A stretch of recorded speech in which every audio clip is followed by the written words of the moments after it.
Good morning, Titans. Today is Friday, March 2nd. I'm Brian Robinson. And I'm Alex Edelston. On today's show, we'll highlight the girls and boys varsity basketball teams in their third-round playoff games from this week. And we'll tell you the results of this week's WASC inspection. Sweet, let's get into today's news. The WASC team visited campus Sunday through Wednesday, observing what being a Titan is all about. Antelope High School was granted its 6-year certification. Brian went and talked to the team leader, Kay Hartley, to find out how the school performed and to see our campus through the eyes of a visitor. After school Wednesday, Titan staff and the WASC team had a meeting giving us their final thoughts of our school, and were astounded by Antelope High students and staff awarding our school with a 6-year accreditation and leaving us with a few kind words. According to the team that had more opportunity than I did to visit classes, we saw a lot of outstanding instruction. And I was particularly impressed with the courtesy of the students. So overall we feel like Antelope High School is a positive place, and we really were appreciative of the opportunity to be here. Brian Robinson, Titan TV News. Junior Presley Hunt recently visited the country of Haiti on a mission trip to help build housing developments and a church that had been blown away in the hurricane. She also helped feed the young children. Reporter Andrew Deerdorf and I went and talked to her about her new mission in life. Junior Presley Hunt has been traveling to Haiti to help families in need. I went there on a mission trip with my church. We built a house for a family because their house got washed away in the hurricane. And then we built a church that also got washed away. And we just loved on the kids at the orphanage and helped feed everyone and stuff like that. When I first went to Haiti, it just kind of changed my life. And I just kind of realized that I was born to help people. And for me, poverty in the world, it breaks my heart. And so, things in the world that break your heart, if you want to do something about it, then you're gonna have to get up and fix that. So I don't want to just sit around and feel bad. So I just realized, you know what, if I want it to be fixed, then I need to get up and fix it. A lot of people here, they're always like, I wish I could go, I wish I could do that. So I just want everyone to know you can. And everyone's they can totally contact me and if they have any information and stuff like that, but I don't want them to think that they can't help. Everyone can help, even if it's just the littlest bit. So I just encourage everyone to take a stand. If you feel if something makes you feel uncomfortable or about problems in the world and stuff, then go after it and don't hold back. Andrew Deerdorf, Brian Robinson, Titan TV News. This week was a big week for the Titan basketball program as both the top-seeded girls and boys varsity teams played in their third-round games in Sac Joaquin Section Division II playoffs. The girls played fourth-seeded Del Oro on Tuesday, winning 55-47.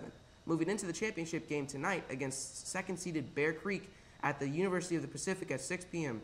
The boys varsity team played fifth-seeded Grant on Wednesday night, losing 65-56. However, their season is not over. Now the boys team will wait to see where they will be seated in the NorCal playoffs. I was very busy this week and have the highlights from both teams.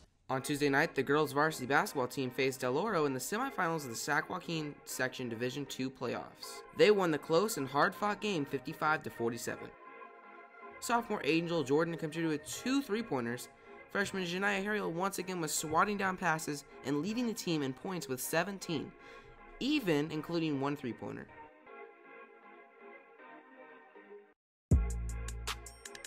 Junior Ariana Span led the team in offensive rebounds with 5, scoring 12 points. They will play again tonight in the championship. On Wednesday night, the boys varsity basketball team lost 65-56 against Grant, which ended their run in the Sac Joaquin Section Division II championship run. However, it was battled out until the end.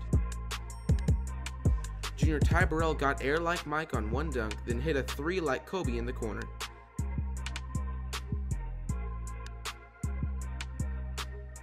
Senior Deshaun Pickens contributed with many points, including 1 3-pointer.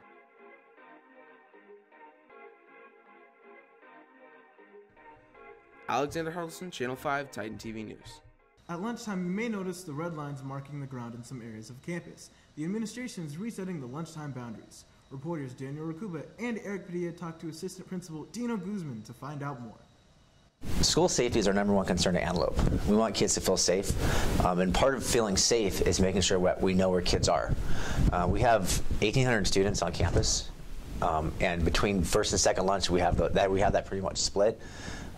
So lunch boundaries aren't about consequences. It's not about what we don't want you to do. It's about making sure we have a safe campus. And so because we have a limited number of supervisors, we can't see everywhere on campus at all times. So we need to make sure we have some boundaries so that we can see what's happening with our students and with our staff. So that's kind of the reason why we have boundaries at lunch. We have a pretty enclosed campus, so that actually helps. Other campuses, like for example, Roseville High School have a really large campus. There's a lot of places people can go.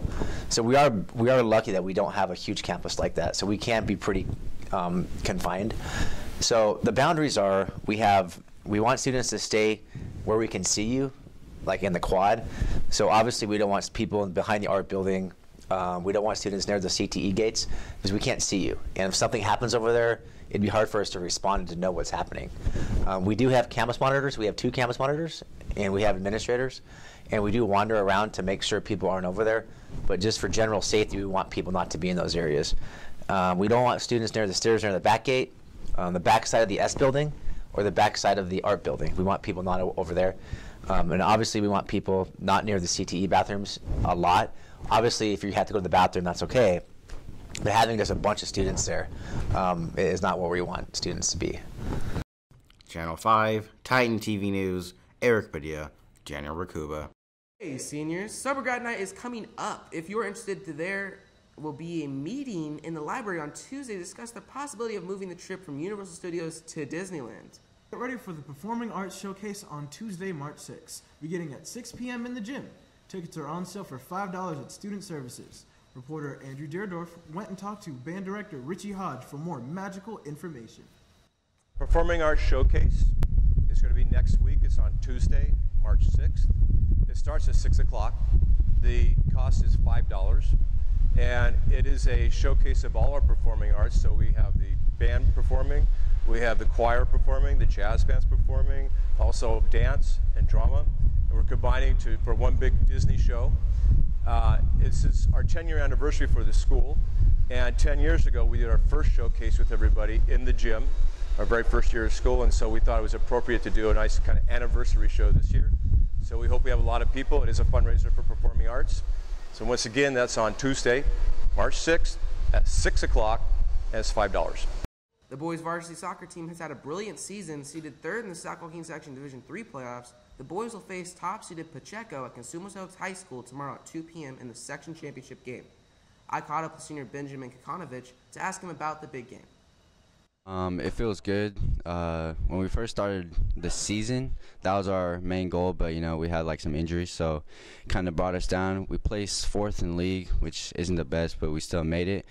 And playoffs, it's like a whole new season, so it's a fresh start, and you gotta like play hard. And we made it to the championship, so it's a good feeling. But now we just gotta keep it going and win. If you love sports, you might be happy to find out sports journalism is being offered next year as a late class selection. Andrew Deerdorf spoke with advisor Pete LeBlanc to find out how students can sign up for the class. I'm Mr. LeBlanc. I teach all the media classes here, and I'm really excited to announce that we're going to be adding sports journalism to our curriculum next year. I know it's a little late, but we can kind of take care of the scheduling. So again, if you're interested in sports journalism, see me in S206 or send me an email. That's P. LeBlanc. Come visit me in S206. We'll get you signed up. And we will be exploring all aspects of sports journalism, film, media, careers in sports journalism. And I hope that you come and see me, and I hope that we get some signups. NHS is hosting their annual talent show next week on Thursday, March 8th. Doors open at 6:30 p.m. Well, that's all for this week. Alex, you ready for next week? Heck yeah, dude. I'm turning 17 on Tuesday. Then I have an SAT on Saturday. You're turning 17? I thought you were 15. Well, anyway, have a good Friday, Titans. And an even better weekend.